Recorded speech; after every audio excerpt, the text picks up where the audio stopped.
넌 날 사랑하는 게 아니라 관리할 뿐이야. 남편이 던진 한마디에 68세 오미자 씨는 45년 결혼 생활을 끝냈습니다. 짐 하나 들고 나온 원룸에서 라면을 끓였어요.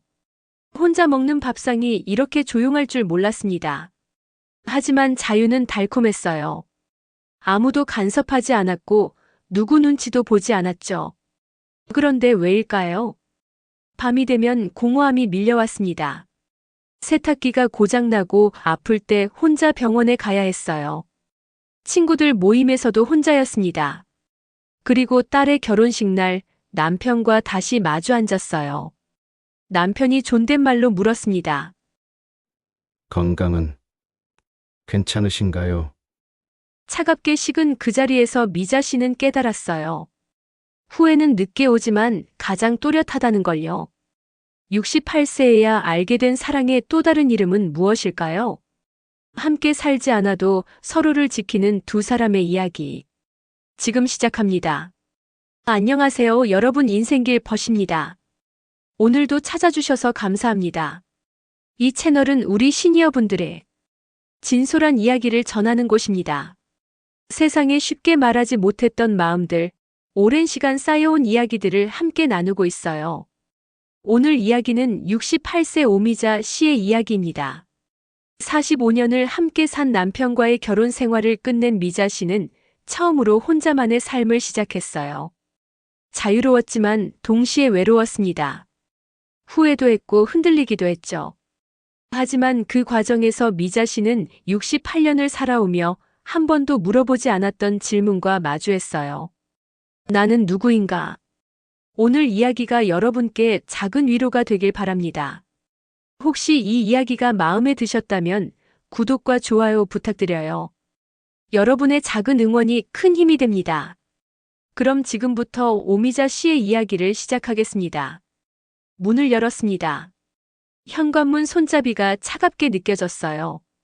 68년을 살았지만 이렇게 손이 떨린 적은 처음이었습니다. 가방 하나만 들고 나왔어요. 뒤돌아보니 거실에 불이 켜져 있었습니다.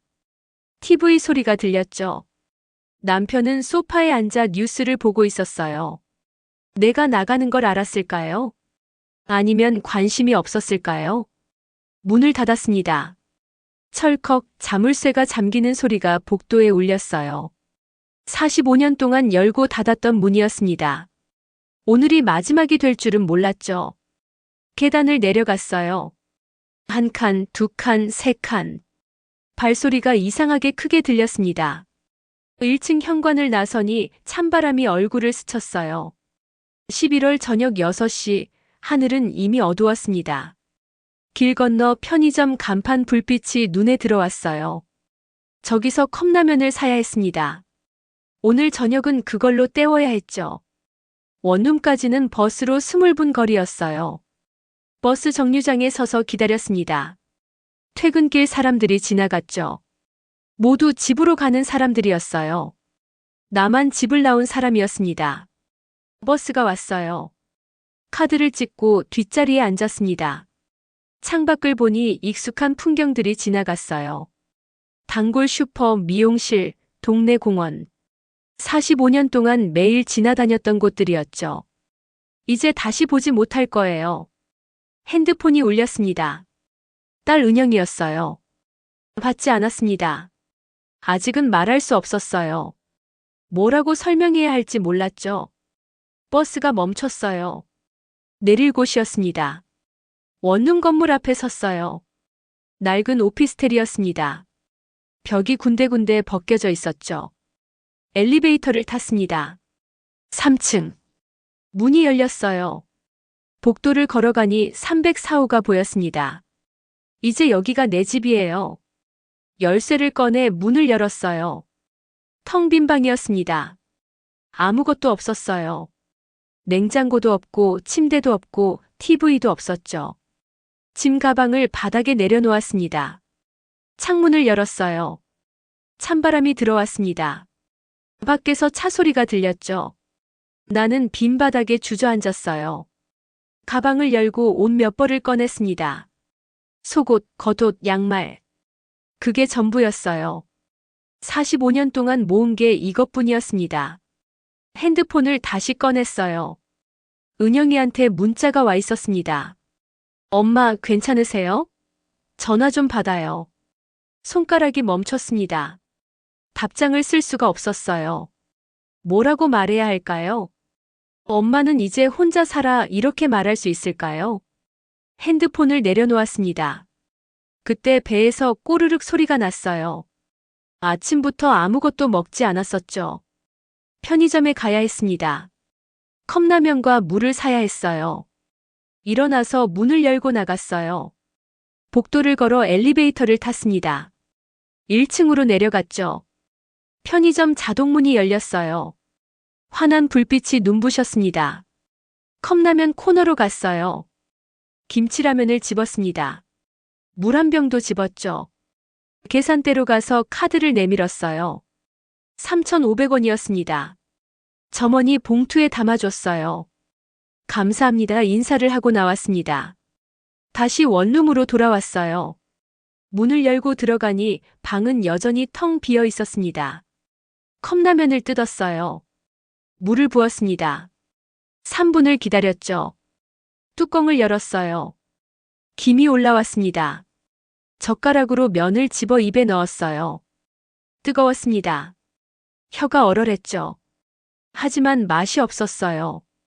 국물을 마셨지만 아무 맛도 느껴지지 않았습니다. 그냥 뜨겁기만 했어요. 반쯤 먹고 뚜껑을 덮었습니다. 더 이상 먹을 수가 없었어요. 창밖을 봤어요. 어둠 속에서 불빛들이 반짝였습니다. 저 불빛 하나하나에 가족이 있겠죠. 함께 저녁을 먹고 TV를 보고 이야기를 나누고 있을 거예요. 나는 혼자였습니다. 68년을 살아왔는데 처음으로 완전히 혼자였어요. 그날 밤 나는 빈 바닥에 누워 천장만 바라봤습니다. 문을 열고 나왔지만 또 다른 문들이 보이기 시작했어요. 이제 나는 어디로 가야 할까요? 첫날 밤은 잠을 이룰 수 없었어요. 바닥이 딱딱했습니다. 가방을 베개 삼아 누웠지만 목이 아팠어요. 몸을 뒤척일 때마다 허리가 시렸죠. 하지만 그것보다 더 힘든 건 고요함이었습니다. 아무 소리도 들리지 않았어요. 남편의 코 고는 소리도, TV 소리도, 냉장고 웅웅거리는 소리도 없었습니다. 그저 밖에서 들려오는 차 소리뿐이었어요. 이상하게 귀가 멍멍했습니다. 새벽 5시에 눈이 떠졌어요. 평생을 이 시간에 일어났습니다. 몸이 기억하고 있었죠. 일어나서 밥을 해야 하고 국을 끓여야 하고 반찬을 차려야 한다고요. 하지만 오늘은 아무것도 할 게 없었어요. 부엌도 없고 밥솥도 없고 누구를 위해 차릴 밥상도 없었습니다. 창문을 열었어요. 차가운 공기가 얼굴을 스쳤습니다. 하늘이 조금씩 밝아오고 있었어요. 나는 창가에 서서 밖을 바라봤습니다. 자유로웠어요. 오늘은 아무도 나를 부르지 않을 거예요. 여보, 밥하고 부르는 사람도 없고요. 엄마, 이것 좀 하고 부탁하는 사람도 없었습니다. 아무도 나를 필요로 하지 않았어요. 그게 자유였습니다. 달콤했어요. 처음엔 정말 달콤했습니다. 하지만 동시에 무거웠어요. 이상하게 가슴이 답답했습니다. 어제 저녁 컵라면이 남아 있었어요. 그걸 아침으로 먹었습니다. 차가운 국물을 마시니 속이 쓰렸어요. 핸드폰을 켰습니다. 은영이한테 전화가 12통 와 있었어요. 문자도 6개였죠. 은영이가 어디 있냐고 전화 좀 받으라고 아빠가 엄마 나갔다는데 무슨 일이냐고 물었습니다.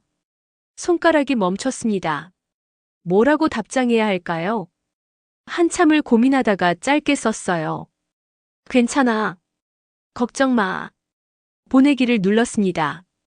바로 전화가 왔어요. 은영이었습니다. 받지 않았어요. 아직은 말할 수 없었습니다. 핸드폰을 무음으로 바꿨어요. 그리고 45년 전을 떠올렸습니다. 23 결혼식 날이었어요. 남편은 25이었습니다. 공무원 시험에 합격하고 첫 월급을 받던 해였죠. 시어머니가 말했었어요. 우리 아들 잘 부탁해요. 시집살이 힘들어도 참아야 해요. 그게 여자 도리니까. 나는 고개를 끄덕였습니다. 그때는 그게 당연한 줄 알았어요. 신혼집은 시댁 근처였습니다. 걸어서 5분 거리였죠. 아침마다 시댁에 가서 문안을 드렸어요. 저녁 준비도 도왔습니다. 남편은 칭찬했어요. 여보, 우리 엄마가 당신 참 착하대. 착하다는 말이 좋았습니다. 그래서 더 열심히 했어요. 하지만 시간이 지날수록 착하다는 말의 무게가 무거워졌습니다. 착하다는 건 시키는 대로 한다는 뜻이었어요. 불평하지 않는다는 뜻이었죠. 참는다는 뜻이었습니다. 나는 45년 동안 착한 며느리였어요. 착한 아내였고요. 착한 엄마였습니다. 그런데 나는 누구였을까요? 오미자는 어디 있었을까요? 창밖을 보니 해가 떠올랐어요. 아침이 밝았습니다. 오늘은 아무 일정도 없었어요. 아무도 나를 기다리지 않았습니다. 시장에 갈 필요도 없고 밥을 지을 필요도 없고 설거지를 할 필요도 없었어요. 완전한 자유였습니다. 하지만 왜일까요? 가슴 한구석이 텅 비어 있는 것 같았어요. 자유는 달콤했지만 그 무게를 몰랐습니다. 45년 동안 누군가를 위해 살다가 갑자기 혼자가 되니 어떻게 살아야 할지 몰랐어요. 나는 창가에 앉아 무릎을 끌어안았습니다. 아침 햇살이 얼굴을 비췄어요. 따뜻했지만 외로웠습니다. 남편 노영진은 올해 70이에요. 2년 전에 구청에서 은퇴했습니다. 33년을 공무원으로 일했죠. 남편은 규율과 절차를 중요하게 생각하는 사람이었어요. 출근은 항상 8시 정각이었습니다. 1분도 늦지 않았죠. 퇴근도 6시 정각이었어요. 점심은 12시, 저녁은 7시, 잠은 11시. 남편의 하루는 시계처럼 정확했습니다. 그게 나쁜 건 아니었어요. 성실한 사람이었으니까요. 하지만 그 습관이 집에도 이어졌습니다. 아침 밥상은 7시 30분에 차려야 했어요. 반찬은 4가지, 국은 뜨겁게, 밥은 따끈하게. 조금이라도 늦으면 남편은 시계를 봤습니다. 7시 35분이네. 그 말에는 불평이 담겨 있었어요. 저녁 식탁도 마찬가지였습니다. 7시 정각에 차려야 했죠. TV 리모컨은 거실 테이블 왼쪽에 있어야 했어요. 신문은 소파 옆에 개켜져 있어야 했고요. 화장실 슬리퍼는 나란히 정렬되어 있어야 했습니다. 남편은 이걸 정돈이라고 불렀어요. 나는 이걸 간섭이라고 느꼈습니다. 하지만 말하지 못했어요. 그냥 시키는 대로 했죠. 나는 오미자예요. 올해 68입니다. 요양보호사로 33년을 일했어요. 환자들을 돌봤습니다. 밥을 먹여주고 몸을 씻겨주고 약을 챙겨줬죠. 힘든 일이었지만 보람 있었어요. 환자들이 고맙다고 말해줬으니까요. 하지만 집에 오면 또 다른 일이 기다리고 있었습니다. 남편의 저녁 밥상을 차려야 했어요. 설거지를 해야 했고요. 빨래를 해야 했습니다. 병원에서 10시간을 일하고 집에서 또 4시간을 일했어요. 남편은 집안일을 돕지 않았습니다.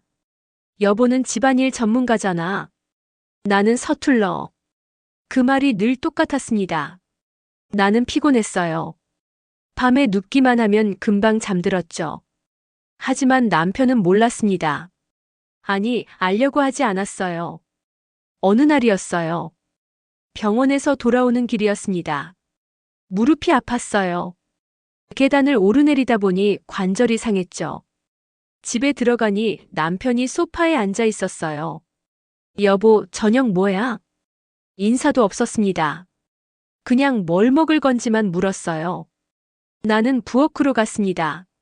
냉장고를 열었죠. 남은 반찬이 없었어요. 새로 만들어야 했습니다.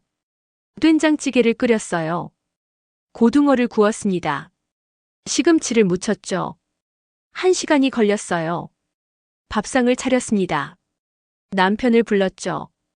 남편이 와서 앉았어요. 숟가락을 들었습니다. 한 입 먹고 말했어요. 여보, 찌개가 좀 싱거운데? 가슴이 턱 막혔습니다. 1시간 동안 서서 만든 밥상이었는데 첫 마디가 그거였어요. 고맙다는 말은 없었습니다. 수고했다는 말도 없었죠. 그냥 싱겁다고만 했어요. 나는 소금을 가져다 줬습니다. 남편은 소금을 넣고 먹었어요. 아무 말도 하지 않았습니다. 그날 저녁 설거지를 하면서 눈물이 났어요. 싱크대 물소리에 섞여서 울었습니다. 남편은 거실에서 TV를 보고 있었어요. 내가 우는지 몰랐죠. 아니, 알려고 하지 않았습니다. 그때까지도 나는 착각하고 있었어요. 남편의 그 행동들이 배려라고 생각했습니다.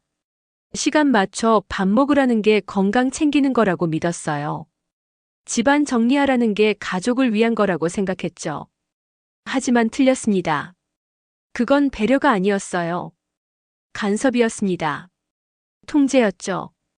남편은 나를 사랑한 게 아니었어요. 그냥 관리했을 뿐이었습니다. 그땐 배려와 간섭을 제대로 구분하지 못했습니다. 하지만 이제는 알아요. 45년이 걸렸지만 이제는 압니다.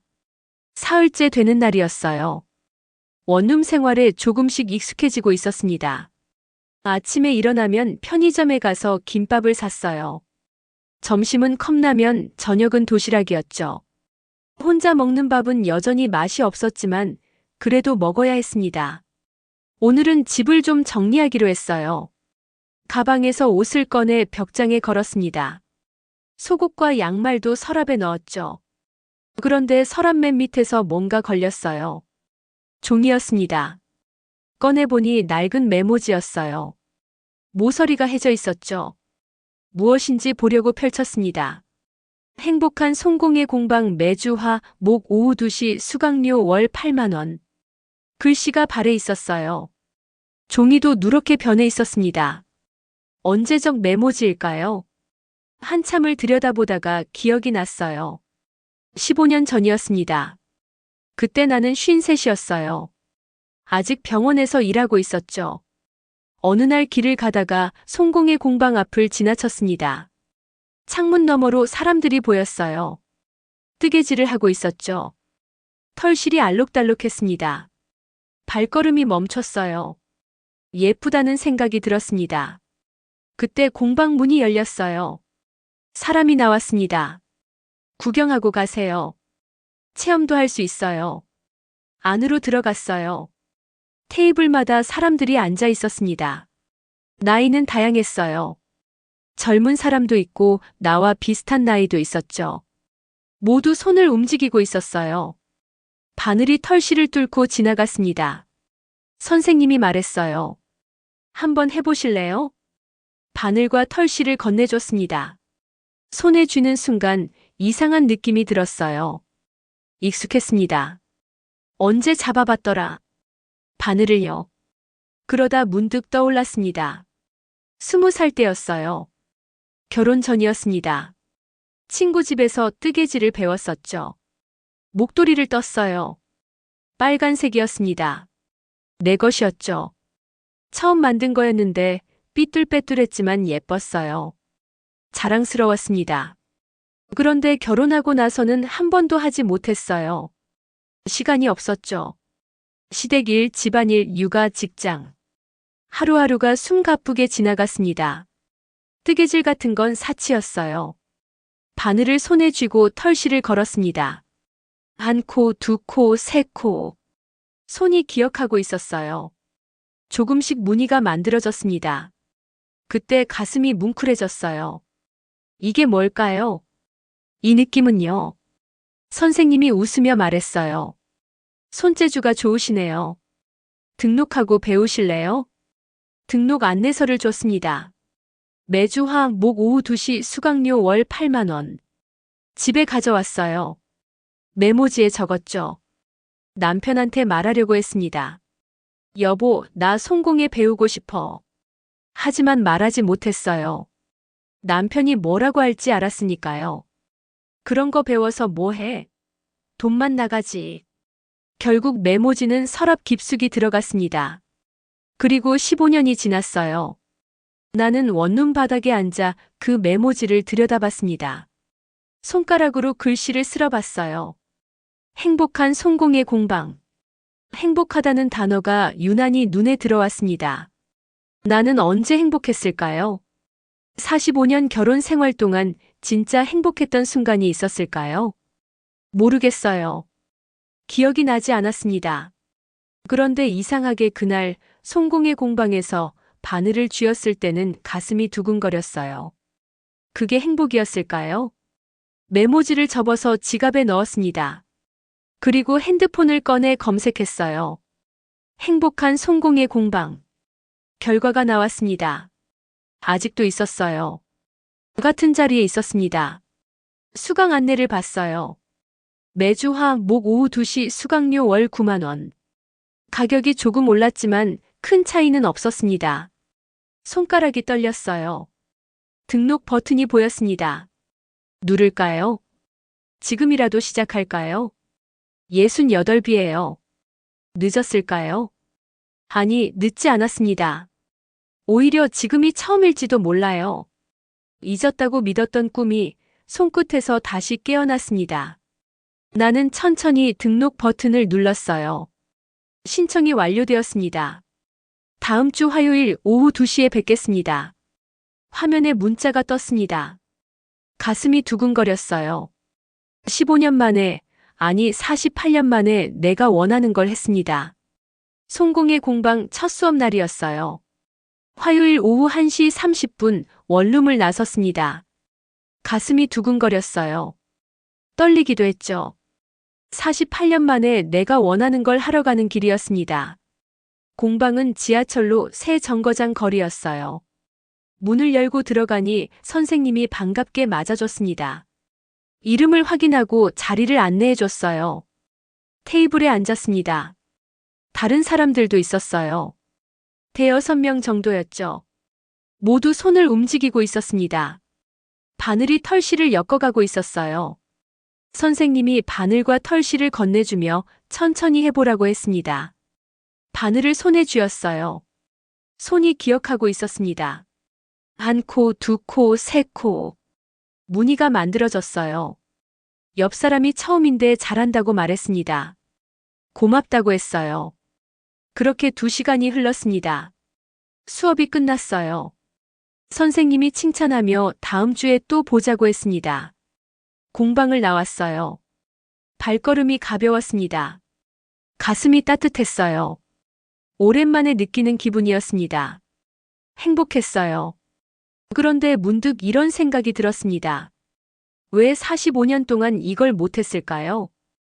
왜 남편한테 말하지 못했을까요? 왜 내가 원하는 걸 하면 안 된다고 생각했을까요? 집으로 돌아가는 길이었어요. 아니, 이제는 집이 아니죠. 원룸으로 돌아가는 길이었습니다. 그런데 갑자기 옛날이 떠올랐어요. 1년 전이었습니다. 그날도 저녁이었어요. 남편을 위해 밥상을 차렸습니다. 된장찌개, 불고기, 계란찜, 김치. 4가지 반찬이었죠. 남편이 와서 앉았어요. 숟가락을 들고 밥을 먹었습니다. 나도 마주 앉아서 먹었어요. 고요했습니다. 남편은 TV를 봤어요. 나는 밥만 먹었죠. 대화가 없었습니다. 언제부터였을까요? 우리가 이렇게 말이 없어진 게요. 밥을 다 먹고 일어나려는데 남편이 불렀습니다. 돌아봤어요. 내일 아침에 미역국 끓여달라고 했습니다. 생일이니까요. 남편 생일이었어요. 70번째 생일이었습니다. 나는 고개를 끄덕였어요. 그런데 남편이 덧붙였습니다. 요즘 너무 짠 것 같으니 간을 좀 약하게 해달라고요. 가슴이 답답했어요. 생일 축하한다는 말은 없었습니다. 그냥 국 끓여달라는 말만 있었죠. 다음 날 새벽 5시에 일어났어요. 미역국을 끓였습니다. 소고기를 넣고 참기름을 두르고 정성껏 끓였어요. 간을 보니 적당했습니다.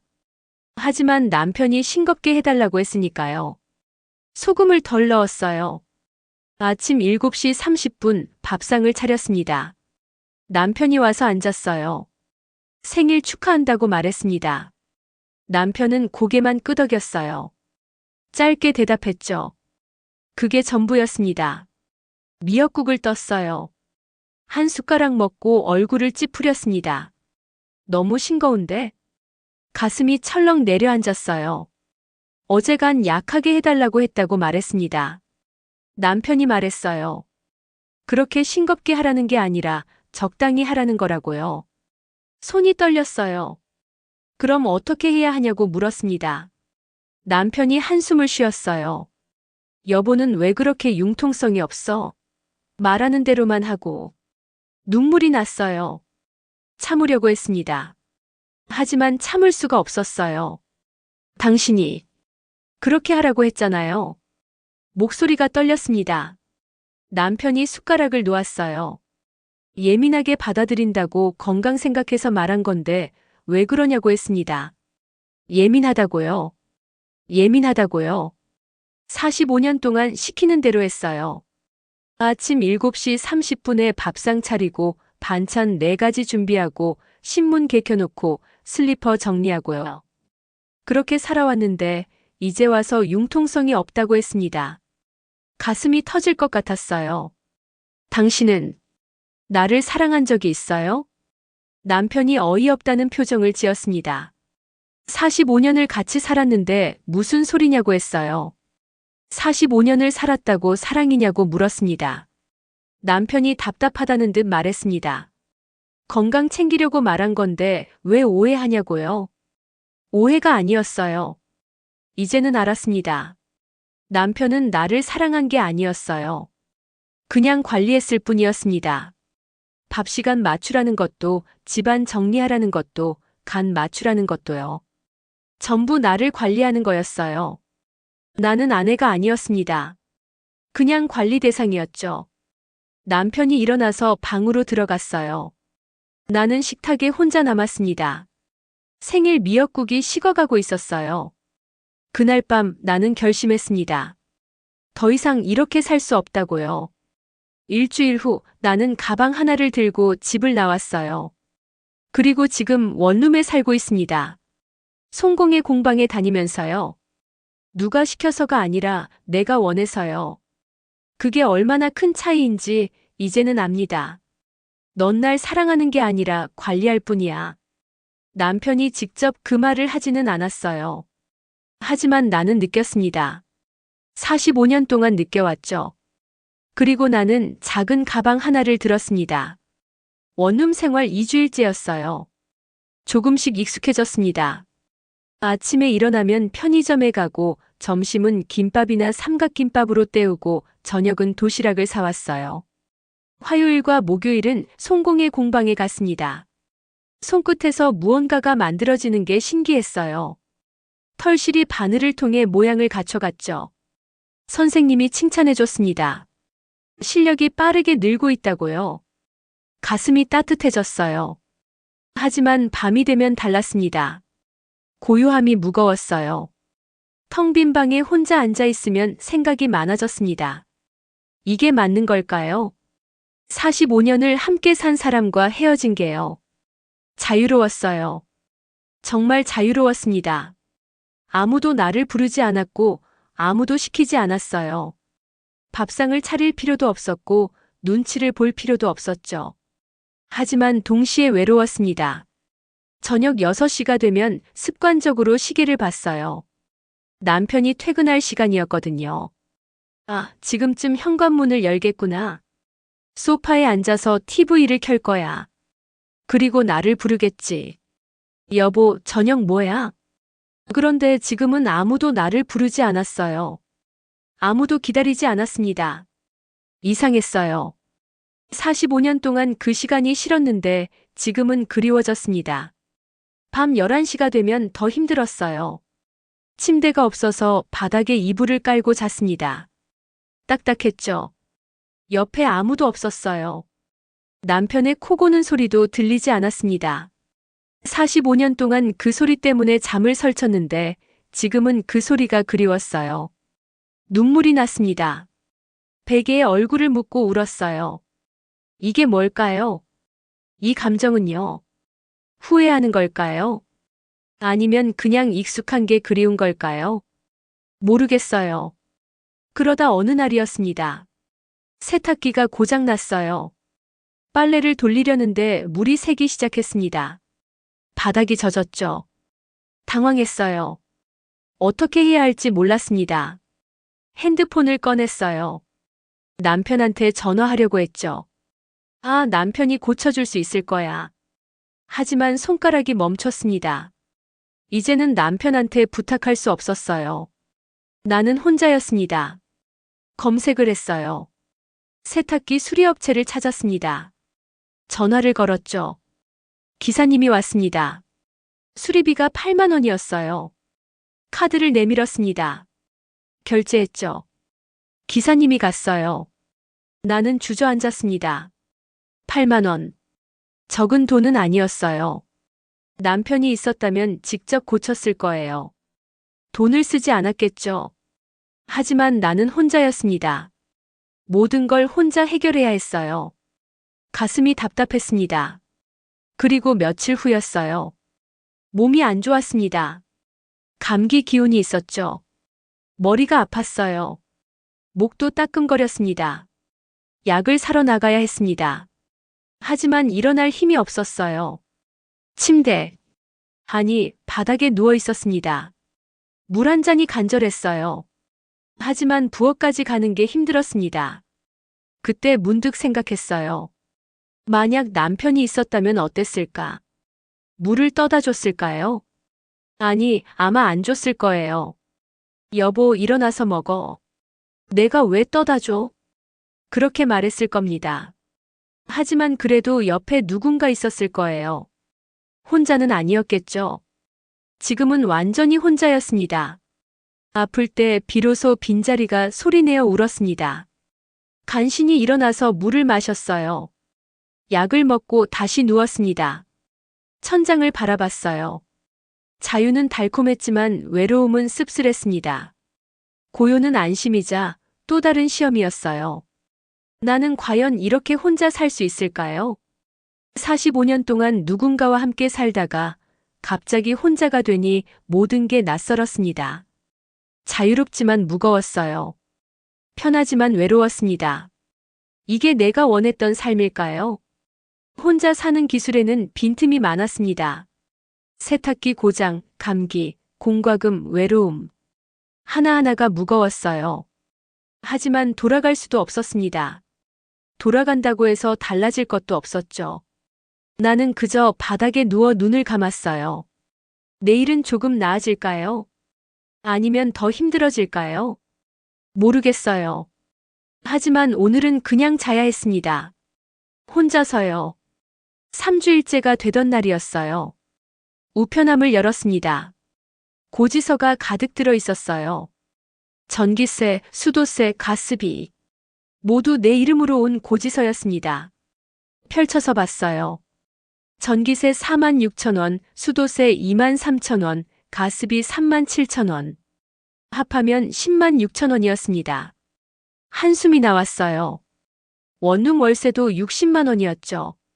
식비도 한 달에 30만 원 정도 들었습니다. 매달 100만 원이 나갔어요. 내 통장 잔고는 250만 원이었습니다. 세 달이면 바닥날 거예요. 그 다음은 어떻게 하죠? 일을 해야 했습니다. 하지만 68이에요. 누가 나를 고용할까요? 요양보호사 일은 그만둔 지 1년이 넘었습니다. 무릎이 안 좋아서 그만뒀었죠. 다시 할 수 있을까요? 핸드폰을 꺼내서 검색했어요. 시니어 일자리 60대 채용, 노인 아르바이트. 결과가 나왔습니다. 마트 시식 도우미 전단지 돌리기, 청소 용역. 시급은 10,000원에서 12,000원 정도였어요. 하루 4시간 일하면 한 달에 100만 원 정도 벌 수 있었습니다. 그것만으론 부족했어요. 월세와 공과금만 내면 끝이었죠. 가슴이 무거웠습니다. 그날 저녁 은영이한테 전화가 왔어요. 받지 않았습니다. 3주일 동안 은영이 전화를 한 번도 받지 않았어요. 문자만 짧게 보냈죠. 괜찮다고요. 걱정하지 말라고요. 하지만 은영은 계속 전화했습니다. 핸드폰 화면에 은영이 이름이 떴어요. 손가락이 떨렸습니다. 받아야 할까요? 아니면 계속 피해야 할까요? 결국 받지 않았어요. 아직은 말할 수 없었습니다.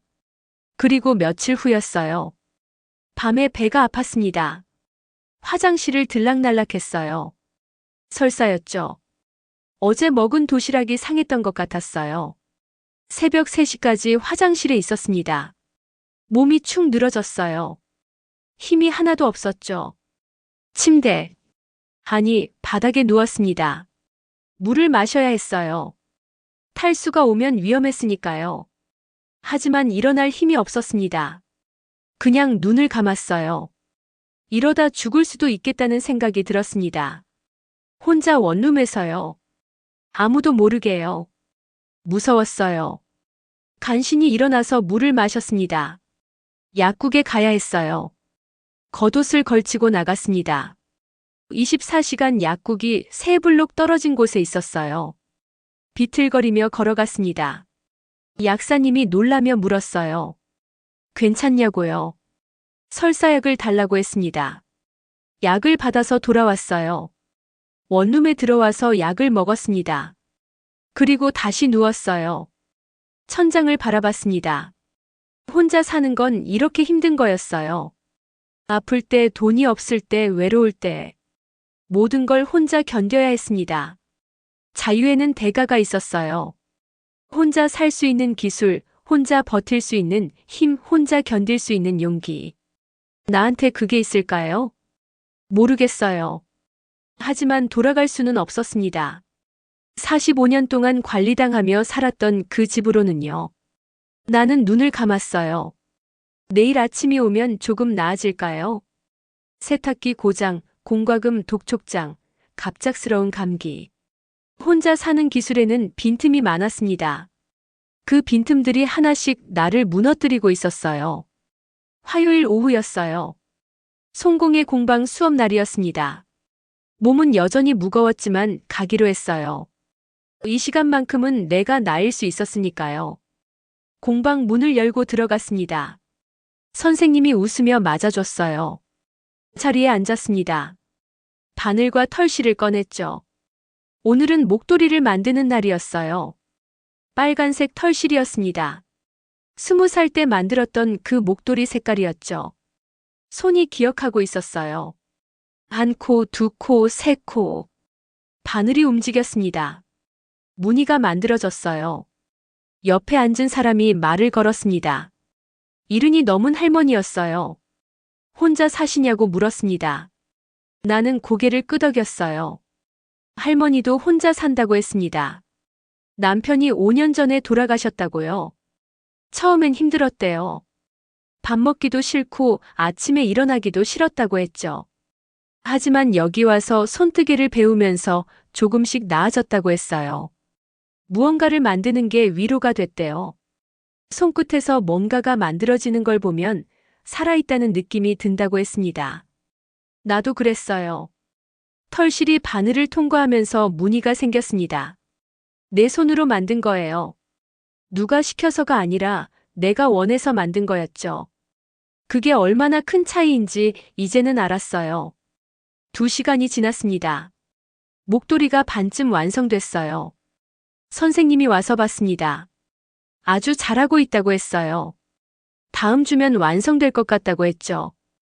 가슴이 따뜻해졌습니다. 수업이 끝나고 공방을 나왔어요. 할머니가 함께 나왔습니다. 같이 차라도 한잔 하자고 했어요. 근처 카페로 갔습니다. 아메리카노를 시켰어요. 할머니가 말했습니다. 혼자 사는 게 외롭지 않냐고요. 외롭다고 대답했어요. 정말 외롭다고요. 하지만 함께 살면서 외로운 것보다는 낫다고 말했습니다. 할머니가 고개를 끄덕였어요. 그 말을 이해한다고 했습니다. 함께 있어도 혼자일 때가 있다고요. 오히려 그게 더 외롭다고 했죠. 맞았어요. 45년 동안 남편과 함께 살았지만 나는 늘 혼자였습니다. 밥상 앞에 마주 앉아도 대화가 없었어요. 같은 침대에 누워도 등을 돌리고 잤죠. 함께 있었지만 혼자였어요. 지금은 정말 혼자지만 적어도 내가 나일 수 있었습니다. 할머니가 말했어요. 여기 공방에 오는 사람들이 많이 있다고요. 혼자 사는 사람들이요. 서로 말은 안 해도 다 알고 있대요. 각자의 사연이 있다는 걸요. 그래서 더 따뜻하다고 했습니다. 위로받는 것 같다고요. 나도 그랬어요. 공방에 오면 마음이 편해졌습니다. 아무도 나를 판단하지 않았어요.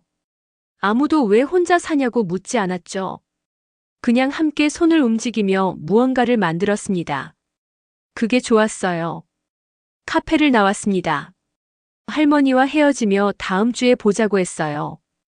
원룸으로 돌아가는 길이었습니다. 발걸음이 가벼웠어요. 집에 들어와서 가방을 내려놓았습니다. 목도리 반제품을 꺼냈어요. 빨간색 털실이 예뻤습니다. 다음 주면 완성돼요. 그럼 이걸 누구한테 줄까요? 은영이한테 줄까요? 아니면 내가 쓸까요? 모르겠어요. 하지만 중요한 건 그게 아니었습니다. 내가 만들고 있다는 거예요. 내 손으로 내가 원해서요. 48년 만에 찾은 나였습니다. 문화센터 손뜨개반에서 되살아난 손기억. 사람들의 칭찬과 웃음 속에서 잠시 잊었던 제 자신을 찾았습니다. 창밖을 봤어요. 해가 지고 있었습니다. 저녁이 다가오고 있었죠. 혼자 먹을 저녁이었어요. 외로울 거예요. 하지만 괜찮았습니다. 오늘 하루는 내가 나였으니까요. 그렇다면 나는 어디까지 혼자일 수 있을까요? 아직은 모르겠어요. 하지만 하루하루 배우고 있었습니다. 혼자 사는 법을요. 4주일째 되던 주말이었어요. 핸드폰에 문자가 왔습니다. 고등학교 동창 순이었어요. 모임이 있다고 했습니다. 토요일 저녁 6시 동네 한식당에서요. 오랜만에 보자고 했죠. 손가락이 멈췄습니다. 가야 할까요? 친구들을 만나면 뭐라고 설명해야 할까요? 남편과 헤어졌다고 말해야 할까요? 혼자 산다고 말해야 할까요? 한참을 고민했어요. 하지만 결국 가기로 했습니다. 너무 오래 집에만 있었으니까요. 토요일이 됐어요. 옷을 골랐습니다. 검은색 니트를 입었어요. 거울을 봤습니다. 68이 맞나 싶었어요. 얼굴이 많이 늙어 있었죠. 주름이 깊어졌습니다. 머리도 많이 새었어요. 한숨이 나왔습니다. 저녁 5시 30분 집을 나섰어요. 한식당은 버스로 15분 거리였습니다. 도착했어요. 문을 열고 들어갔습니다. 친구들이 보였어요. 순이, 명자, 경숙. 3명이 앉아 있었죠. 모두 남편과 함께 왔었습니다. 부부 단위였어요. 순이 옆에 순이 남편이 앉아 있었습니다. 명자 옆에도 명자 남편이 있었죠. 경숙도 남편과 함께였어요. 나만 혼자였습니다. 다가가서 인사했어요. 친구들이 반겼습니다. 오랜만이라고 했죠. 자리에 앉았어요. 순이가 물었습니다. 남편은 어디 있냐고요? 입이 굳었어요. 뭐라고 대답해야 할까요? 한참을 망설이다가 말했습니다. 일이 있어서 못 왔다고요. 거짓말이었어요. 순이가 고개를 끄덕였습니다. 그렇구나, 아쉽네 했죠. 음식이 나왔어요. 불고기, 잡채, 된장찌개, 밥. 다들 먹기 시작했습니다. 부부들은 서로 반찬을 집어줬어요. 순이 남편이 순이 그릇에 고기를 올려줬습니다. 명자는 남편 국그릇에 파를 빼줬어요. 경숙과 경숙 남편은 농담을 주고받았죠. 나는 혼자 밥을 먹었습니다. 아무도 내 그릇에 반찬을 올려주지 않았어요. 아무도 내게 말을 걸지 않았습니다. 투명인간이 된 것 같았어요. 식사가 끝났습니다. 후식으로 식혜가 나왔어요. 순이가 말했습니다. 다음 달에 제주도 여행 가자고요. 부부 단위로요. 명자가 좋다고 했습니다. 경숙도 가자고 했죠. 그리고 나를 봤어요. 미자는 어떠냐고 물었습니다. 남편이랑 같이 갈 수 있냐고요. 입술이 떨렸어요. 못 간다고 했습니다. 일정이 안 맞는다고 했죠. 또 거짓말이었어요. 순이가 아쉬워했습니다. 다음 기회에 보자고 했어요. 모임이 끝났습니다. 밖으로 나왔어요. 부부들은 손을 잡고 걸어갔습니다. 순이 부부는 웃으며 이야기하고 있었어요. 명자 부부는 어깨를 나란히 하고 걸었죠. 경숙 남편은 경숙 가방을 들어줬습니다. 나는 혼자 서 있었어요. 아무도 내 손을 잡아주지 않았습니다. 아무도 내 가방을 들어주지 않았어요. 친구들이 차례로 떠났습니다. 다음에 또 봐. 손을 흔들며 헤어졌어요.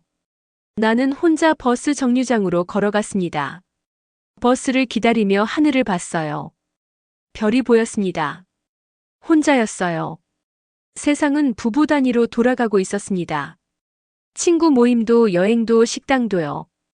혼자인 사람에게는 자리가 없었어요. 나는 어디에 서야 할까요? 혼자와 함께 사이에서요. 부부로 살 수도 없고 완전히 혼자일 수도 없었습니다. 어디에도 속하지 못한 것 같았어요. 버스가 왔습니다. 탔어요. 뒷자리에 앉았습니다. 창밖을 봤어요.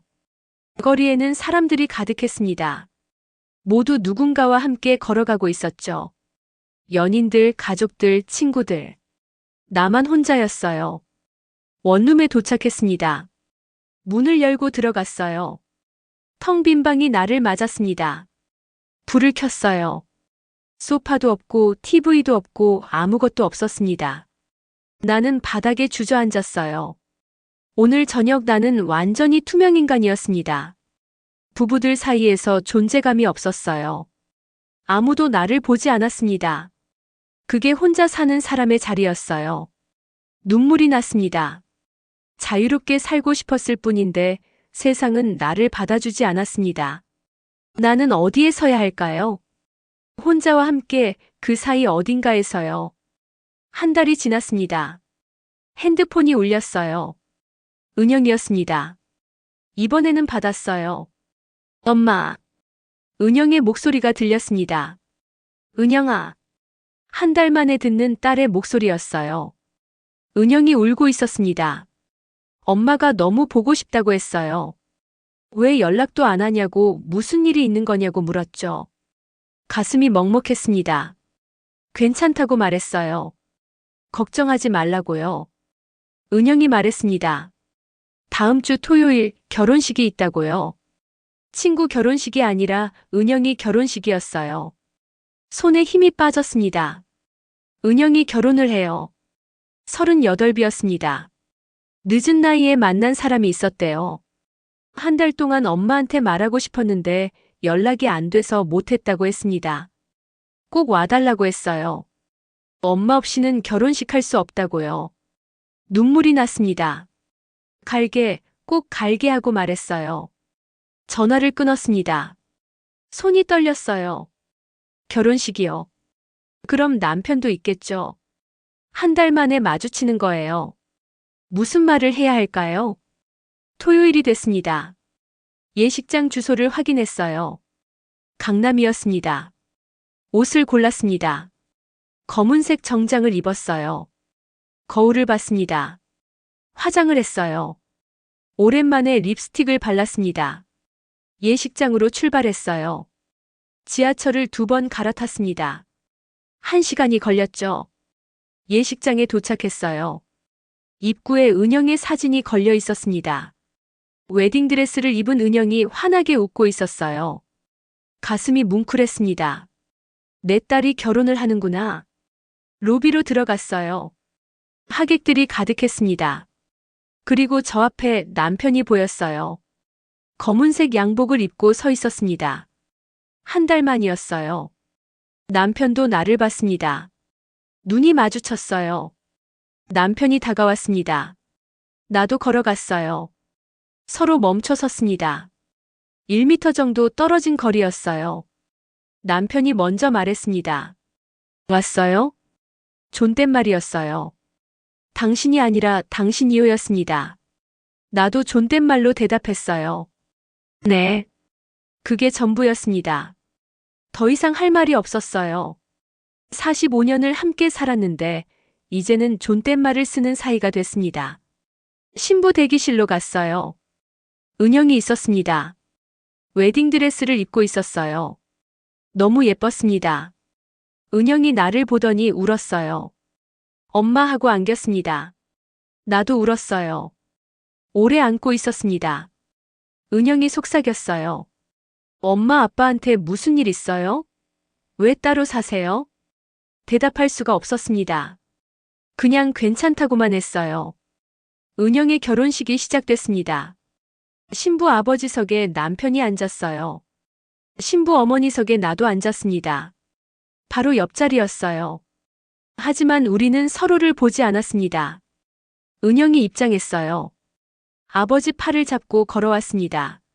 남편이 은영을 신랑에게 넘겨줬어요. 주례 선생님이 말씀하셨습니다. 결혼은 두 사람이 하나가 되는 것이라고요. 서로를 존중하고 사랑해야 한다고 했습니다. 나는 옆에 앉은 남편을 힐끗 봤어요. 남편도 나를 봤습니다. 눈이 마주쳤어요. 그리고 동시에 고개를 돌렸습니다. 우리는 하나가 되지 못했어요. 45년 동안 함께 살았지만 우리는 늘 둘이었습니다. 식이 끝났어요. 피로 연장으로 이동했습니다. 은영 부부가 인사를 받고 있었어요. 하객들이 축의금을 내고 식사를 했습니다. 나도 자리에 앉았어요. 남편도 앉았습니다. 같은 테이블이었어요. 하지만 대각선으로 떨어진 자리였습니다. 음식이 나왔어요. 불고기, 새우, 샐러드, 밥. 남편이 먹기 시작했습니다. 나도 먹었어요. 우리는 말이 없었습니다. 옆 테이블에서는 웃음소리가 들렸어요. 은영 친구들이 즐겁게 이야기하고 있었습니다. 하지만 우리 테이블은 조용했어요. 남편과 나 두 사람만 앉아 있었죠. 말없이 밥만 먹었습니다. 식사가 끝났어요. 남편이 일어났습니다. 나도 일어났어요. 은영한테 인사하러 갔습니다. 은영이 웃으며 고맙다고 했어요. 남편도 함께 서 있었습니다. 사진을 찍자고 했어요. 은영 부부와 우리 부부 4명이 섰습니다. 하지만 우리는 부부가 아니었어요. 사진사가 웃으라고 했습니다. 억지로 웃었어요. 찰칵 사진이 찍혔습니다. 그리고 흩어졌어요. 남편이 먼저 나갔습니다. 나도 예식장을 나왔어요. 밖에서 남편이 서 있었습니다. 담배를 피우고 있었어요. 남편은 담배를 피우지 않는 사람이었는데요. 다가갔습니다. 언제부터 담배 피웠어요? 남편이 돌아봤어요. 1달 전부터요. 그게 내가 나간 날이었어요. 남편이 말했습니다. 건강은 괜찮으신가요? 존댓말이었습니다. 차갑게 식은 말투였어요. 나도 존댓말로 대답했습니다. 네, 괜찮아요. 남편이 고개를 끄덕였어요. 더 이상 할 말이 없었습니다. 남편이 담배를 끄고 걸어갔어요. 나는 그 자리에 서 있었습니다. 딸의 결혼식 날 우리는 서로를 처음 만난 사람처럼 대했습니다. 45년이 무색했어요. 우리는 이제 남이었습니다. 완전히요. 예식장을 나와 지하철을 탔습니다. 사람들이 가득했어요.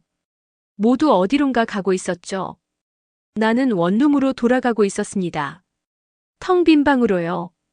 1시간 후 원룸에 도착했어요. 문을 열고 들어갔습니다. 어둠이 나를 맞았어요.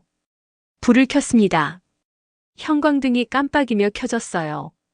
가방을 내려놓고 정장을 벗었습니다. 거울을 봤어요. 화장이 번져 있었습니다. 눈밑이 검게 번졌죠. 울었나 봐요. 언제 울었는지 기억이 안 났습니다. 화장을 지웠어요. 얼굴이 드러났습니다. 68 얼굴이었어요. 주름투성이었습니다. 이게 나였어요. 소파에 앉으려다 멈췄습니다. 소파가 없었죠. 바닥에 주저앉았어요. 오늘 하루가 떠올랐습니다. 남편과 마주쳤던 순간이요. 왔어요? 존댓말이었어요. 45년을 함께 산 사람이 저렇게 말할 수 있나요? 차갑고 냉정했습니다. 나도 존댓말로 대답했어요. 우리는 이제 남이었습니다. 결혼식장에서 나란히 앉아 있었지만 우리는 서로를 보지 않았어요. 말도 하지 않았습니다. 은영의 결혼식인데요. 딸의 결혼식인데 말이에요. 우리는 부모가 아니었어요. 그냥 같은 공간에 있던 두 명의 타인이었습니다. 가슴이 아팠어요. 이게 내가 원했던 걸까요? 자유롭게 살고 싶었어요. 남편의 간섭에서 벗어나고 싶었습니다. 그래서 나왔죠. 가방 하나 들고 나왔습니다. 한 달이 지났어요. 자유로웠을까요? 네, 자유로웠습니다. 아무도 나를 부르지 않았어요. 아무도 시키지 않았죠. 밥상 차릴 필요도 없었고 눈치 볼 필요도 없었습니다. 하지만 행복했을까요? 아니요. 외로웠습니다. 너무 외로웠어요. 세탁기가 고장나면 혼자 고쳐야 했습니다. 아프면 혼자 병원에 가야 했어요. 밤이 되면 혼자 잠들어야 했죠. 아무도 없었습니다. 완전히 혼자였어요. 그리고 오늘 남편을 봤습니다. 한 달 만에요. 남편은 담배를 피우고 있었어요. 남편은 담배를 피우지 않는 사람이었는데요. 언제부터 피웠냐고 물었습니다. 한 달 전부터라고 했어요. 내가 나간 날부터였습니다. 남편도 힘들었을까요? 혼자 남겨진 집에서요. 아니, 그럴 리 없어요. 남편은 괜찮을 거예요. 밥은 밖에서 사 먹으면 되고요. 빨래는 세탁소에 맡기면 되고요. 나 없어도 잘 살 거예요. 하지만 왜 담배를 피우기 시작했을까요? 모르겠어요. 핸드폰을 꺼냈습니다. 남편 번호가 보였어요. 전화를 걸까요? 손가락이 멈췄습니다. 뭐라고 말해야 할까요? 여보, 나 다시 집에 갈게. 이렇게 말할까요? 아니, 할 수 없었어요. 돌아간다고 해서 달라질 게 없었습니다. 남편은 여전히 나를 관리할 거예요. 7시 30분에 밥상 차리라고 할 거고요. 집안 정리하라고 할 거고요. 아무것도 변하지 않을 거예요. 그럼 나는 왜 나왔을까요? 핸드폰을 내려놓았습니다. 창밖을 봤어요. 밤이었습니다. 불빛들이 보였어요. 저 불빛 하나하나에 가족이 있겠죠. 함께 저녁을 먹고 TV를 보고 이야기를 나누고 있을 거예요. 나는 혼자였습니다. 바닥에 누웠어요. 천장을 바라봤습니다. 눈물이 났어요. 소리 없이 흘러내렸습니다. 후회했을까요? 네, 후회했어요. 나오지 말 걸 그랬어요. 그냥 참고 살 걸 그랬습니다. 45년을 참았는데 조금 더 참으면 됐잖아요. 왜 나왔을까요? 바보같이요. 하지만 동시에 이런 생각도 들었어요. 돌아간다고 해서 행복할까요? 아니에요. 돌아가도 외로울 거예요. 함께 있어도 혼자일 거예요. 그게 더 외로웠습니다. 그럼 나는 어떻게 살아야 할까요? 혼자도 외롭고 함께도 외로운데요. 어디에 있어야 할까요? 모르겠어요. 그냥 눈물만 흘렀습니다. 한참을 울었어요. 눈물이 마를 때까지 울었습니다. 그리고 일어나서 화장실로 갔어요. 세수를 했습니다. 거울을 봤어요. 눈이 퉁퉁 부어 있었습니다. 이게 나예요. 68년을 산 오미자였습니다. 45년을 결혼 생활을 했고요. 한 달 전에 집을 나왔고요. 지금은 혼자 살고 있어요. 외롭고 힘들고 후회하지만요. 그래도 살아야 했습니다. 오늘을요. 내일을요. 모레를요. 계속요. 수건으로 얼굴을 닦았어요. 방으로 돌아왔습니다. 이불을 깔았어요. 누웠습니다. 천장을 바라봤어요. 오늘 밤은 길 것 같았습니다. 너무 길 것 같았어요. 하지만 지나갈 거예요. 밤은 지나가고 아침이 올 거예요. 그럼 나는 다시 일어나야 했습니다. 혼자서요. 후회는 늦게 오지만 가장 또렷합니다. 그게 오늘 밤 내가 배운 거예요. 눈을 감았습니다. 다음 날 아침이었어요. 눈을 떴습니다. 햇살이 창문으로 들어오고 있었어요. 아침이었습니다. 일어나서 세수를 했어요. 거울을 봤습니다. 눈은 여전히 부어 있었지만 조금 나아 보였어요. 오늘도 살아야 했습니다. 화요일이었어요. 송공의 공방 수업 날이었습니다. 가야 할까요? 한참을 고민했어요. 하지만 결국 나갔습니다. 집에만 있으면 생각이 많아지니까요. 공방에 도착했어요. 선생님이 반갑게 맞아줬습니다. 자리에 앉았어요.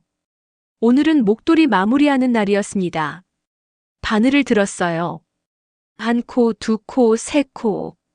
손이 움직였습니다. 무늬가 완성되어 갔어요. 그때 선생님이 다가왔습니다. 말을 걸었어요. 미자 씨가 실력이 많이 늘었다고 했습니다. 다른 사람들을 가르쳐 볼 생각이 없냐고 물었어요. 초급반 보조 강사를 찾고 있다고 했습니다. 손가락이 멈췄어요. 나요? 선생님이 고개를 끄덕였습니다. 손재주도 좋고 사람들을 잘 챙긴다고 했어요. 생각해 보라고 했습니다. 수업이 끝나고 집으로 돌아왔어요. 선생님 말이 계속 떠올랐습니다. 보조 강사요. 나한테 그런 일을 할 수 있을까요? 68인데요. 하지만 해보고 싶었어요. 누군가를 가르친다는 게요. 다음 주에 선생님한테 말했습니다. 해보겠다고요. 선생님이 웃으며 환영한다고 했어요. 그렇게 나는 초급 손뜨개반 보조 강사가 됐습니다. 한 달이 더 지났어요. 어느덧 2달째였습니다. 화요일과 목요일 공방에 나갔어요. 초보자들에게 바늘 잡는 법을 가르쳤습니다. 코 넣는 법도 알려줬어요. 실수하면 같이 풀어주고 잘하면 칭찬해줬습니다. 사람들이 고맙다고 했어요. 덕분에 잘 배운다고 했습니다. 가슴이 따뜻해졌어요. 누군가에게 필요한 사람이 된다는 게 이런 느낌이구나. 월급도 나왔습니다. 한 달에 60만 원이었어요. 많은 돈은 아니었지만 내 손으로 번 돈이었습니다. 처음으로 내 이름으로 번 거예요. 통장에 입금됐을 때 눈물이 났습니다. 68년 만에 처음이었어요. 원룸 월세를 낼 수 있었습니다. 공과금도 낼 수 있었어요. 아직 빠듯했지만 살 수 있었습니다. 혼자서요. 어느 날이었어요. 공방 선생님이 말했습니다. 최근에 남자 수강생이 늘었다고요. 은퇴한 분들이 취미 생활을 찾아온대요. 요리교실도 인기고 등산 모임도 많다고 했습니다. 나는 고개를 끄덕였어요. 문득 남편이 떠올랐습니다. 남편은 지금 뭐 하고 있을까요? 혼자 집에서 TV만 보고 있을까요? 아니면 뭔가 하고 있을까요? 모르겠어요. 그리고 사실 알고 싶지도 않았습니다. 나는 내 삶을 살고 있었으니까요. 남편도 남편 삶을 살고 있겠죠. 각자의 삶이었어요. 어느 토요일 오후였습니다. 슈퍼에 장을 보러 갔어요. 라면, 우유, 빵을 샀습니다. 계산을 하고 나오는데 누군가가 보였어요. 남편이었습니다. 등산복을 입고 있었어요. 옆에 다른 사람들도 있었습니다. 남자 셋, 여자 둘이었어요. 모두 웃으며 이야기하고 있었습니다. 남편도 웃고 있었어요. 오랜만에 보는 표정이었습니다. 남편이 나를 봤어요. 눈이 마주쳤습니다. 서로 멈춰 섰어요. 한참을 바라봤습니다. 그리고 남편이 먼저 고개를 끄덕였어요. 나도 고개를 끄덕였습니다. 그게 전부였어요. 남편은 친구들과 걸어갔습니다. 나는 원룸으로 돌아왔어요. 문을 열고 들어가 장을 내려놓았습니다. 창문을 열었어요. 바람이 들어왔습니다. 남편은 등산을 하고 있었어요. 친구들과 함께요. 웃고 있었습니다. 나도 손뜨개를 가르치고 있었어요. 사람들에게 필요한 사람이 되고 있었습니다. 우리는 각자의 삶을 찾았어요. 멀어져서야 보이는 것들이 있습니다. 함께 있을 때는 서로를 보지 못했어요. 하지만 떨어지고 나니 비로소 보였습니다. 남편도 나름의 삶이 있었다는 걸요. 나도 내 삶이 있었다는 걸요. 석 달이 지났습니다. 가을이 왔어요. 송공의 공방에서 보조 강사로 일한 지 2달째였습니다. 이제는 익숙해졌어요. 사람들을 가르치는 게요. 어느 목요일 저녁이었습니다. 핸드폰이 울렸어요. 낯선 번호였습니다. 받았어요. 은영이었어요. 새 번호라고 했습니다. 결혼하고 바꿨다고요. 목소리가 밝았어요. 잘 지내냐고 물었습니다. 잘 지낸다고 대답했어요. 은영이 말했습니다. 아버지가 편찮으시대요. 심장이 철렁 내려앉았습니다. 많이 아프냐고 물었어요. 은영이 말했습니다. 감기인데 잘 낫지 않는데요. 혼자 사시니까 챙겨 드실 분이 없다고요. 가슴이 답답했어요. 알았다고 말하고 전화를 끊었습니다. 한참을 앉아 있었어요. 남편이 아프다고요. 가봐야 할까요? 석 달 동안 연락하지 않았습니다. 슈퍼에서 우연히 마주친 게 전부였어요. 그 후로는 소식이 없었습니다. 하지만 아프다고 하니 마음이 쓰였어요. 다음 날 아침이었습니다. 슈퍼에 갔어요. 재료를 샀습니다. 닭, 대추, 마늘, 생강. 삼계탕을 끓이려고요. 원룸으로 돌아와 냄비를 꺼냈습니다. 닭을 손질했어요. 대추와 마늘을 넣었습니다. 물을 붓고 끓이기 시작했어요. 2시간을 끓였습니다. 국물이 뽀얗게 우러났어요. 보온병에 담았습니다. 그리고 옛날 집 주소를 확인했어요. 45년을 살았던 집이었습니다. 버스를 탔습니다. 20분이 걸렸어요. 버스에서 내려 익숙한 길을 걸었습니다. 골목이 보였어요. 모퉁이를 돌았습니다. 집이 나타났어요. 45년을 살았던 집이었습니다. 문 앞에 섰어요. 초인종을 눌렀습니다. 한참 후에 문이 열렸어요. 남편이었습니다. 얼굴이 수척해 보였어요. 살이 빠진 것 같았습니다. 서로 바라봤어요. 남편이 먼저 말했습니다. 왔어요? 나는 보온병을 내밀었어요. 삼계탕 끓였어요. 드세요. 남편이 받았습니다. 고맙다고 했어요. 문간에 서 있었습니다. 들어오라는 말은 없었어요. 나도 들어가겠다고 말하지 않았습니다. 남편이 물었습니다. 잘 지내요? 잘 지낸다고 대답했어요. 남편도 고개를 끄덕였습니다. 나도요. 그게 전부였어요. 돌아가려는데 남편이 말했습니다. 기다리라고요. 잠시 후 다시 나왔어요. 손에 뭔가 들고 있었습니다. 빨간 장미 한 송이였어요. 정원에서 피었어요. 가져가세요. 받았습니다. 고맙다고 했어요. 남편이 웃었습니다. 오랜만에 보는 미소였어요. 몸조리 잘하세요. 당신도요. 헤어졌습니다. 집으로 돌아오는 길이었어요. 손에 든 장미를 봤습니다. 예뻤어요. 원룸에 도착해서 컵에 물을 담고 장미를 꽂았습니다. 창가에 놓았어요. 햇살이 장미를 비췄습니다. 그 후로 가끔 연락했어요. 일주일에 한 번 정도요. 전화로 안부를 물었습니다. 남편도 잘 지낸다고 했어요. 어느 날은 내가 죽을 끓여 가져갔어요. 남편이 고맙다고 했습니다. 또 어느 날은 남편이 전화했습니다. 원룸 수도꼭지가 고장났다고 했더니 다음 날 와서 고쳐줬어요. 공구를 가져왔습니다. 수도꼭지를 교체했어요. 물이 잘 나왔습니다. 고맙다고 했어요. 남편이 말했습니다. 필요하면 언제든지 연락해요. 나도 그렇게 하겠다고 했습니다. 우리는 다시 왕래를 시작했어요. 하지만 예전과는 달랐습니다. 나는 원룸에 살았어요. 남편은 집에 살았습니다. 따로 살았지만 서로를 챙겼어요. 내가 끓인 죽 한 그릇, 남편이 고쳐준 수도꼭지. 작은 것들이었지만 의미가 있었습니다. 우리는 결혼 전에 타인도 아니었어요. 결혼 속의 부부도 아니었습니다. 새로운 관계였어요. 서로를 존중하는요. 간섭하지 않고 강요하지 않는요. 필요할 때 도와주는요. 그게 우리의 방식이었습니다. 가을 햇살이 창문으로 들어왔어요. 장미가 활짝 피어 있었습니다. 넉 달이 지났습니다. 겨울이 왔어요. 송공의 공방에서는 목도리와 장갑을 만들고 있었습니다. 수강생들이 많아졌어요.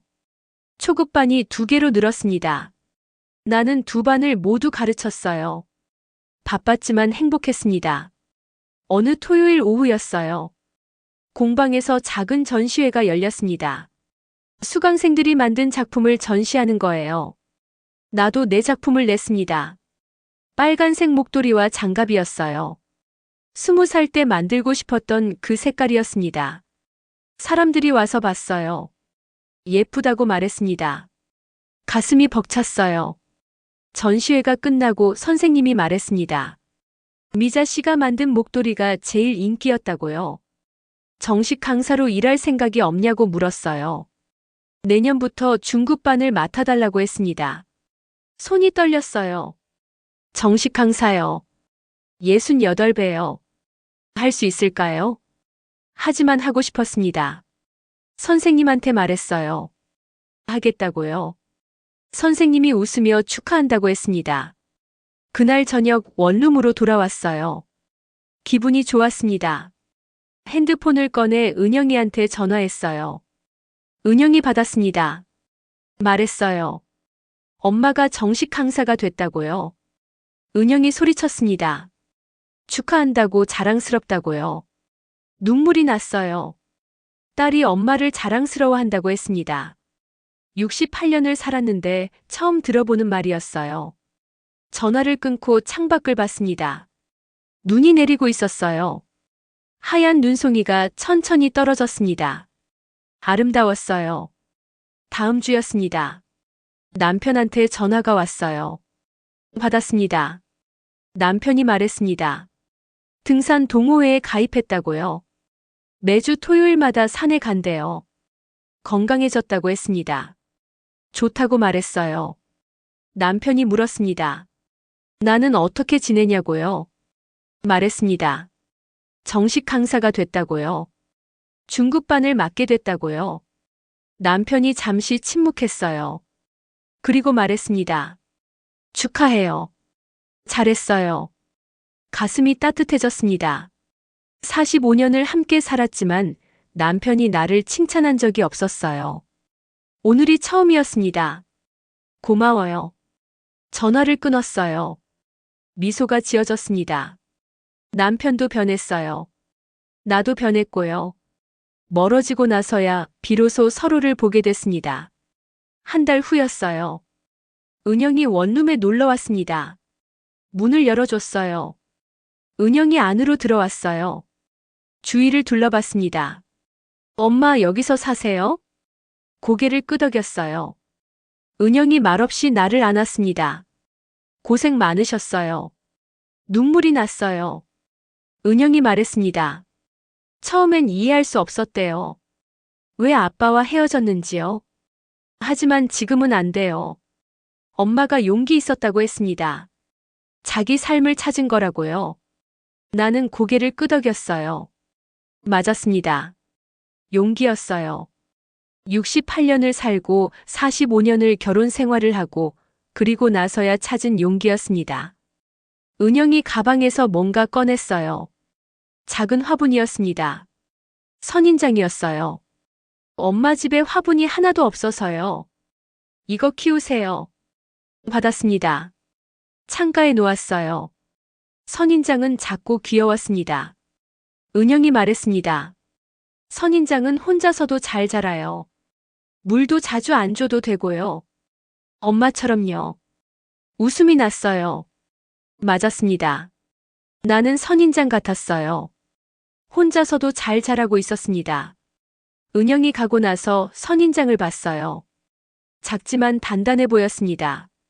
내 바늘, 남편의 등산화. 서로 다른 취향이 나란히 자리했습니다. 내 빨간 털실, 남편의 등산 배지. 서로 다른 색깔이 각자 빛나고 있었어요. 45년 동안 우리는 하나가 되려고 했습니다. 같은 취미를 가지려 했고 같은 생각을 하려 했죠. 하지만 틀렸어요. 우리는 다른 사람이었습니다. 다른 취향을 가진, 다른 꿈을 가진 사람들이었어요. 그걸 인정하고 나니 비로소 자유로워졌습니다. 나는 나고 남편은 남편이에요. 서로 간섭하지 않고 강요하지 않고요. 필요할 때 도와주고 응원해주는 거예요. 그게 사랑이었습니다. 소유가 아니라 서로의 선택을 응원하는 호흡이었어요. 창밖으로 눈이 내렸습니다. 선인장이 조용히 자라고 있었어요. 나도 자라고 있었습니다. 68년을 살았지만 지금이 시작이에요. 오미자로 사는 시작이었습니다. 봄이 왔습니다. 원룸에 산 지 6달이 됐어요. 창가에 놓은 선인장이 꽃을 피웠습니다. 작고 분홍빛 꽃이었어요. 아름다웠습니다. 송공의 공방에서는 중급반을 가르치고 있었어요. 정식 강사가 된 지 석 달째였습니다. 월급도 늘었어요. 100만 원이 됐습니다. 원룸 월세를 내고 생활비를 쓰고 조금씩 저축도 할 수 있었어요. 혼자 살 수 있었습니다. 완전히 혼자서요. 어느 일요일 오후였어요. 공원을 산책하고 있었습니다. 벤치에 앉아 쉬고 있는데 누군가 다가왔어요. 남편이었습니다. 등산복을 입고 있었어요. 등산을 갔다 오는 길인가 봐요. 여기 앉아도 돼요? 고개를 끄덕였습니다. 남편이 옆에 앉았어요. 한참 아무 말도 하지 않았습니다. 바람이 불었어요. 꽃잎이 떨어졌습니다. 남편이 먼저 말했습니다. 요즘 어때요? 좋다고 대답했어요. 바쁘지만 행복하다고요. 남편이 고개를 끄덕였습니다. 나도요. 등산하면서 친구들도 많이 생겼어요. 좋다고 말했어요. 다시 침묵이 흘렀습니다. 그리고 남편이 조용히 말했어요. 미안해요. 돌아봤습니다. 남편이 정면을 보고 있었어요. 45년 동안 당신을 제대로 보지 못했어요. 당신이 뭘 좋아하는지, 뭘 하고 싶어 하는지 한 번도 물어본 적이 없었죠. 목소리가 떨렸습니다. 나는 아무 말도 하지 못했어요. 남편이 계속 말했습니다. 당신이 나간 후에야 알았어요. 내가 얼마나 당신을 힘들게 했는지요. 관리하려고만 했지 사랑하지 않았어요. 눈물이 났습니다. 남편이 나를 봤어요. 이제 와서 사과해도 소용없다는 거 알아요. 하지만 그래도 말하고 싶었어요. 미안하다고. 나는 고개를 저었어요. 나도 미안해요. 45년 동안 한 번도 제대로 말하지 않았어요. 내가 원하는 게 뭔지 힘든지 아닌지요. 남편이 웃었습니다. 슬픈 웃음이었어요. 우리 참 서툴렀네요. 맞았습니다. 우리는 서툴렀어요. 사랑하는 법을 몰랐습니다. 45년을 함께 살았지만 서로를 이해하지 못했어요. 하지만 이제는 알았습니다. 멀어지고 나서야 비로소 알게 됐어요. 남편이 일어났습니다. 그럼 건강하세요. 나도 일어났어요. 당신도요. 남편이 걸어갔습니다. 몇 걸음 가다가 돌아봤어요. 필요한 거 있으면 언제든지 연락해요. 알겠다고 했습니다. 남편이 손을 흔들며 떠났어요.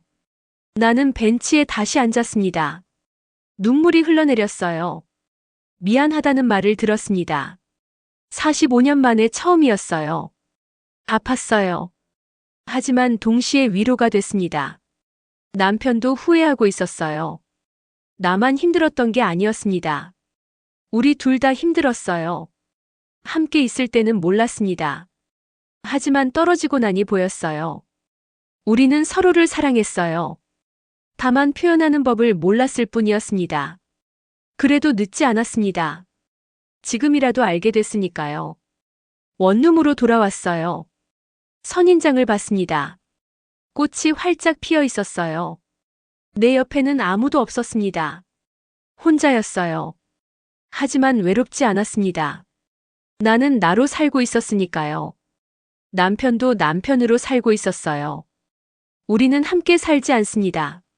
하지만 서로를 지키고 있어요. 필요할 때 연락하고 도와주고 응원해줍니다. 그게 우리가 찾은 사랑의 방식이에요. 소유하지 않고 간섭하지 않고 강요하지 않는 사랑이었습니다. 68년을 살고 45년을 결혼하고 6달을 혼자 살고 나서야 알았어요. 사랑은 함께 있는 게 아니었습니다. 서로를 존중하는 거였어요. 창밖을 봤어요. 봄꽃이 피어 있었습니다. 새로운 계절이 왔어요. 내 인생에도 새로운 계절이 왔습니다. 68세의 봄이었어요. 늦었을까요? 아니요. 늦은 게 아니었습니다. 오늘이 내 삶의 첫날이었어요. 오미자로 사는 첫날이었습니다. 앞으로 몇 년을 더 살지 모르겠어요. 10년일 수도 있고 20년일 수도 있죠. 하지만 중요한 건 시간이 아니었습니다. 어떻게 사느냐였어요. 나는 이제 나로 살 거예요. 누군가의 아내도 아니고 누군가의 엄마도 아니고요. 오미자로요. 송공예를 가르치고 사람들을 만나고 작은 원룸에서 혼자 살지만 행복한 오미자로요. 함께 살지 않아도 서로를 지킵니다. 그게 68세에야 알게 된 사랑의 또 다른 이름이었어요. 이 이야기는 여기서 끝나지만 우리의 삶은 계속됩니다. 남편은 남편대로, 나는 나대로요. 각자의 길을 걷지만 서로를 응원하며요. 그게 우리의 마지막이자 새로운 시작이었습니다. 선인장꽃이 바람에 흔들렸어요. 작지만 단단하게 아름답게 피어 있었습니다.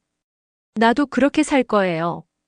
작지만 단단하게 아름답게요. 여기까지가 오미자 씨의 이야기였습니다. 68세에 시작한 새로운 삶이었어요. 늦었다고 생각할 수도 있지만 미자 씨는 말합니다. 오늘이 내 삶의 첫날이라고요. 사랑은 함께 있는 게 아니라 서로를 존중하는 거라고요. 여러분은 어떠신가요? 혹시 지금 힘든 시간을 보내고 계신가요? 혹시 누군가의 무게에 눌려 숨쉬기 힘드신가요? 미자 씨의 이야기가 작은 위로가 되었으면 좋겠습니다. 늦은 나이는 없습니다. 오늘이 당신 삶의 첫날일 수 있어요. 용기를 내세요. 당신도 할 수 있습니다. 오늘 이야기가 마음에 드셨다면 좋아요와 구독 부탁드립니다. 여러분의 작은 응원이 더 좋은 이야기를 만드는 힘이 됩니다. 댓글로 여러분의 이야기도 들려주세요. 어떤 이야기든 환영합니다. 다음에 또 좋은 이야기로 찾아뵙겠습니다. 오늘도 들어주셔서 감사합니다. 건강하세요.